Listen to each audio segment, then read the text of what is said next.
Olá pessoal, aqui é a Patrícia, Pati, do Alma do Meu Sonho. Bom, hoje a gente já está no finalzinho de setembro e eu vou aproveitar para falar um pouquinho mais sobre as minhas leituras desse mês. Bom, vou começar falando para vocês sobre o livro A Resposta Certa, do David Nichols, que eu já não tenho mais ele aqui, tá? Eu vou deixar a capa aqui para vocês. Já. Enfim, bom, eu não vou falar muita coisa sobre a resposta certa, porque eu já fiz até um vídeo aqui tentando, pedindo ajuda para ver se eu conseguia terminar de ler esse livro. E também já deixei a resenha dele no blog, lá no Alma do Meu Sonho. Então, assim, só um en passant mesmo. O livro ele vai contar a história do Brian, que é um adolescente que entra para a faculdade por causa das boas notas dele, que adora assistir o desafio universitário, que ele assistia com o pai, né, na infância, ele perdeu o pai.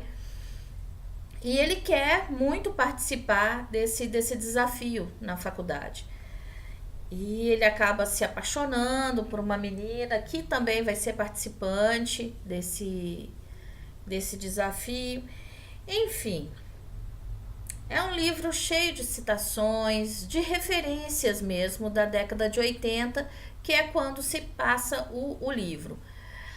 Tem partes engraçadas, entendeu? Mas não é um livro que me cativou. Eu tomei birra do protagonista, Brian, desde o início, que é aquele carinha que é um pseudo-intelectual, que ele entende um pouco de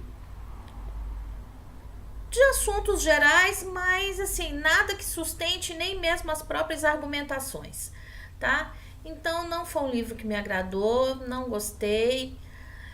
É o que me deixou muito decepcionado, né? Porque eu me apaixonei por Um Dia, né? Que foi o primeiro livro do David Nixon lançado aqui no Brasil. Mas, como resposta certa, foi um livro que foi escrito antes de Um Dia, 6 anos antes. Então a gente aí dá até um desconto. Enfim, eu estava muito interessada em ler os 50 Tons de Cinza.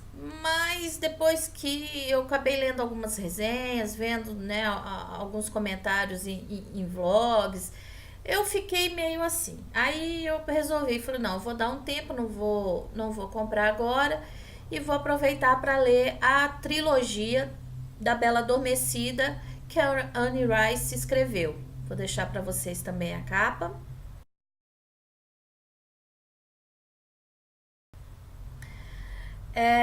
Essa trilogia ela vai fazer é uma releitura, na verdade, uma releitura erótica do conto da Bela Adormecida, tá? Onde o primeiro volume são os desejos da Bela Adormecida, que é onde vai contar como o encanto foi desfeito pelo príncipe, como a cidade, né, todo o reino acordou dos 100 anos de sono, enfim. Mas esse acordar da Bela, esse feitiço que ela saiu, ela caiu em outro, né? Na verdade, porque ela passa a ser escrava sexual do príncipe. E aí eles vão. O livro fala o tempo inteiro, descreve o tempo inteiro cenas de BDSM. BDSM, para quem não sabe, é um acrônimo. Eu vou até pegar aqui na minha colinha. Para bondagem, disciplina, dominação e submissão, sadismo e masoquismo, tá? Isso que é o BDSM. Então a obra inteira é recheada de cenas de humilhações, de sadismo. Nisso a Anne Rice ela é muito boa porque a escrita dela é muito competente. Ela consegue descrever e, gente, eu fiquei imaginando. Ai, tirei o gesso. Eu fiquei imaginando, me perguntando da onde que essa mulher tira tanta criatividade, aonde que ela encontrou, porque como ela consegue ser maléfica, totalmente sádica, porque ela criou cada cena, assim, absurda, mas enfim. Já o segundo é A Punição da Bela, né, onde ela vai passar de preferida do príncipe a renegada, depois que ela se envolve com o Tristan, que também é um escravo sexual do palácio.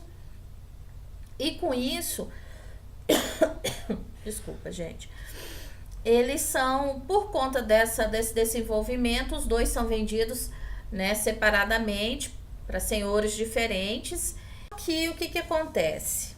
Durante um ataque na vila onde eles estão vivendo agora com os novos senhores, eles são levados para junto com um outro escravo que fugiu e foi severamente punido, eles são levados, né, para as terras de um outro sultão. Então esse é o segundo livro. Já o terceiro, que é a libertação da Bella, né, os três escravos, né, que é a Bella, o Tristan e o Laurent, acho que é isso mesmo, o Laurent, o nome do terceiro, eles chegam às terras do sultão. Ali eles vão conhecer novas experiências sexuais, todas elas baseadas no BDSM. Nada, em nenhum momento o livro foge disso, tá? Depois resgatados os três e levados para o palácio, né, da rainha Eleonor, que era a mãe do príncipe que resgatou a Bella, tá? Então, assim, eu não vou falar muito mais sobre eles, também tem resenha lá no Alma, que eu também deixei lá para vocês. Eu não gostei, sinceramente, e nada a ver com puritanismo, até porque eu escrevo conto erótico, escrevo poesia erótica, mas assim, ficou uma coisa tão... Ai, gente, tão filme pornô. Sim, sabe? Só aquela coisa das cenas acontecendo, não tem um porquê, não tem uma razão de ser nada ali, né? Ele deixa a Near Ice, ela deixa meio que subentendido que essa subserviência dos príncipes, né, em se tornarem escravos durante um tempo, é para terem uma maior noção de como serem bons governantes e tal. Mas isso para mim não colou muito, tá? Então fica aí a dica para quem gosta, tá? De leitura erótica. Tá aí a dica para vocês da trilogia da Bela Adormecida. Um outro que dispensa comentários, porque eu já falei um monte a respeito dele, tanto no blog quanto aqui, é O Extremamente Alto e Incrivelmente Perto, do Jonathan Safran Foer, que dispensa comentários, é um livro lindo, apesar de ser um livro um pouco triste, né? Tem bastante drama, mas é muito lindo. O meu tá cheio de marcações, tá todo rabiscadinho por dentro, que eu saio marcando tudo, desde frases que eu acho bonitas, enfim. Então ele basicamente vai contar a história do Oscar, que é um menino de 9 anos que perde o pai no atentado de 11 de setembro em Nova York. Então ele acha uma chave e ele vai procurar a fechadura que essa chave vai abrir, na tentativa de manter o pai sempre muito mais próximo dele, e também a gente vai conhecer um pouco mais da história dos avós do Oscar, que também tem sua história contada aqui através de cartas. O avô escrevendo cartas para o filho, que é o pai do Oscar, e a avó contando também a vida dela para o próprio Oscar, mas como se fosse uma espécie de diário em cartas para o menino, no qual também ele não tem acesso. São 3 histórias, né, 3 vozes que narram esse livro e que tornam ele um livro assim lindo, perfeito, que eu super recomendo. Falo, ninguém, por favor, deixe de ler, que é muito bonito. E por fim, eu comecei a ler, ainda não terminei, mas de hoje para amanhã eu termino, que é o História de Amor, da Nicole Krauss. Que mera coincidência, a Nicole é casada com Jonathan Safran, né, o autor do Extremamente Alto e Incrivelmente Perto. A História de Amor, já tem até algumas marcações nele aqui. Ele é de 2005, ele saiu pela Companhia das Letras, não é um livro muito grosso, como vocês podem ver. Além dele ter a página amarelinha, que a gente adora, eu pelo menos adoro, que eu acho muito mais confortável de ler. Então esse livro ele vai falar basicamente de um manuscrito, tá? Que foi perdido durante a invasão nazista da Polônia. Nossa, eu dei uma girada aqui, né?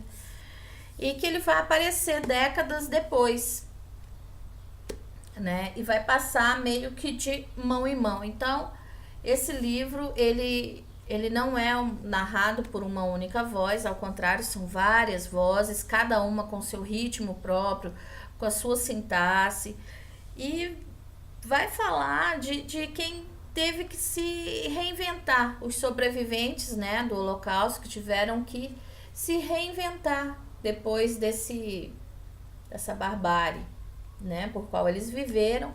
E mais uma vez, mais um livro que vai mostrar também essa coisa da gente ter que aprender a viver, aprender a seguir a vida depois de uma perda importante, de desapontamentos, de decepções. Então, assim, é um livro que ele tem bastante mistério, porque esse manuscrito, ele vai passando de mão em mão. Então, ao longo que a gente vai lendo as histórias, a gente vai juntando como se fosse um quebra-cabeças.